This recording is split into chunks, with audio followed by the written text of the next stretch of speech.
अस्सलामुअलैकुम। आज हम 10th क्लास की बायोलॉजी पेपर 2024 का जो सेकंड ग्रुप था उसके एमसीक्यूज को डिस्कस करते हैं।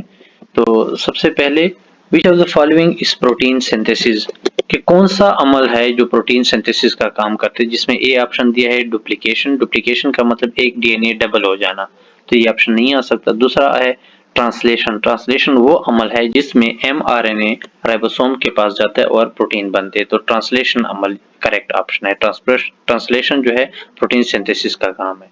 सो म्यूटेशन किसे कहते हैं? Mutation is any change in DNA, तो ये भी ऑप्शन नहीं आ सकता। रेप्लिकेशन भी वही अमल है कि एक डीएनए का डबल हो जाना, तो इसमें करेक्ट ऑप्शन बी है। Enzyme which is used for joining the gene, ऐसा इंजाइम जो जीन को जॉइन करने के लिए इस्तेमाल किया जाता है उसको डीएनए लाइगेज कहते हैं। लाइगेज लाइगेट करता है, दो जो डीएनए स्ट्रैंड्स होंगी उनको आपस में मिलाते हैं। जैसे कि आप लोगों ने लीडिंग एंड लैगिंग स्ट्रैंड का सुना हुआ है, तो जो लैगिंग स्ट्रैंड है उसके ऊपर कुछ स्मॉल फ्रेगमेंट्स बनते हैं जिनको ओकाजाकी फ्रेगमेंट्स कहते हैं, उनको लाइगेट करने के लिए लाइगेज इस्तेमाल किया जाता है। एंडोन्यूक्लियस न्यूक्लिक एसिड को क्लीव करता है, तो ये भी ऑप्शन नहीं आ सकता। एमाइलेज जो है ये स्टार्च की डिग्रेडेशन करता है, लाइपेज लिपिड की डिग्रेडेशन, तो इसमें करेक्ट ऑप्शन ए ऑप्शन है लाइगेज।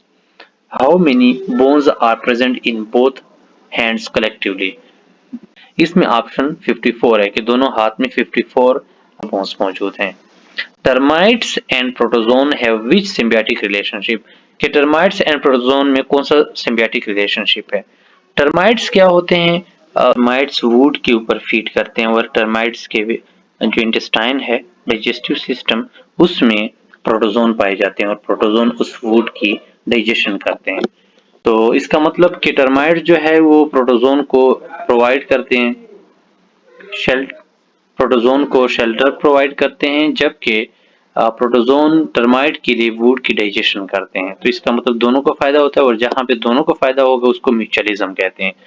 कमेंसलिज्म में एक को फायदा दूसरे को न फायदा न नुकसान होता है। पैरासाइटिज्म में होस्ट के ऊपर पैरासाइट रहते हैं और उसमें उसको नुकसान भी पहुंचाते हैं, तो मतलब एक को फायदा दूसरे को नुकसान पहुंच रहा है। प्रीडेशन में एक जिंदा रहता है दूसरे को किल किया जाता है, तो ये predation. Psilocin is obtain from which, कि किस से सिलोसिन हासिल किया जाता है? तो ये डायरेक्टली मशरूम से हासिल किया जाता है। बुक के अंदर एक खास दिया हुआ है कि psilocin is obtain from mushrooms. Next MCQs है which has reduced oxygen carrying capacity of haemoglobin, देखता है हेमोग्लोबिन की ऑक्सीजन कैरिंग कैपेसिटी को रिड्यूस करता है। तो कार्बन मोनोऑक्साइड जो है ऑक्सीजन कैरिंग कैपेसिटी को रिड्यूस करता है। कार्बन मोनोऑक्साइड हेमोग्लोबिन के साथ अटैच हो जाता है, तो जाहिर बात है अगर एक हेमोग्लोबिन जो है वो 4 ऑक्सीजन मॉलिक्यूल के साथ जाके अटैच होता है, और उसी जगह पे अगर कार्बन मोनोऑक्साइड अटैच हो जाए तो इसका मतलब है कि ऑक्सीजन अटैच नहीं हो सकेगा, हेमोग्लोबिन की ऑक्सीजन कैरिंग कैपेसिटी रिड्यूस हो जाएगी। The uterus of rabbit is divided into which two parts, देखिए यूट्रस को अगर देखा जाए तो उसमें एक बर्थ कैनाल, एक सर्विक्स, यूट्रस के वाल पाए जाते हैं, और हार्न्स 2 होते हैं दोनों साइड पे, जो कि जाके ओरी के साथ अटैच हुए होते हैं, तो दो आर्म्स होते हैं, तो इस वजह से इसमें हार्न्स आएगा। यूट्रस के फ्लोपियन ट्यूब्स जो होते हैं उनको कहते हैं, तो वो 2 होते हैं, बाकी सब एक एक ही है। Which one is reabsorbed in descending limbs of loop of Fresnel, तो लूप ऑफ फेनल में जो डिसेंडिंग है उसमें वाटर रीअब्सॉर्ब होता है और असेंडिंग में साल्ट्स की रेगुलेशन की जाती है। तो असेंडिंग में साल्ट एंड डिसेंडिंग में वाटर, तो यहाँ पे ऑप्शन ए करेक्ट है। What will be the blood group of a person which has no antigen present in his blood, कि अगर कोई एंटीजन ही ना हो आरबीसीज के ऊपर तो वो कौन सा होगा? तो जो एंटीजन आरबीसीज के सरफेस के साथ जाके अटैच होगा वही एंटीजन, मतलब वही ब्लड ग्रुप होता है। जैसे अगर ए का एंटीजन है तो वो ब्लड ग्रुप ए होगा, बी का एंटीजन है तो ब्लड ग्रुप बी होगा, ए बी का दोनों के एंटीजन है तो ए एंड बी दोनों मतलब ए बी ब्लड ग्रुप होगा, और अगर कोई नहीं होता तो उसमें ब्लड ग्रुप ओ होता है। इसका मतलब अब यहाँ पे कहते हैं नो एंटीजन प्रेजेंट, एंटीजन मौजूद ही नहीं है, तो ये कौन सा ऑप्शन आएगा? एंटीजन ओ।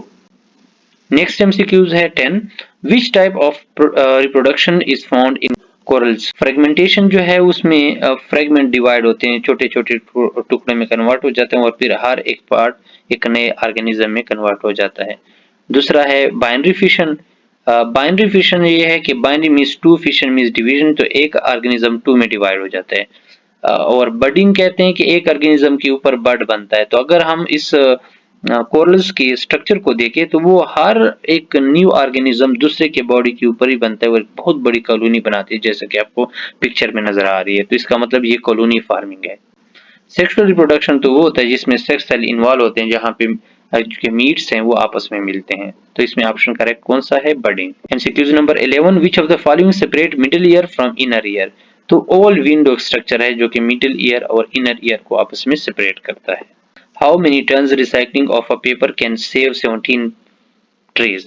तो ये बुक में दिया हुआ, अगर 1 टन पेपर को रिसाइकल करते हैं तो उससे 17 ट्री सेव हो जाते हैं। तो इसमें करेक्ट ऑप्शन ए है।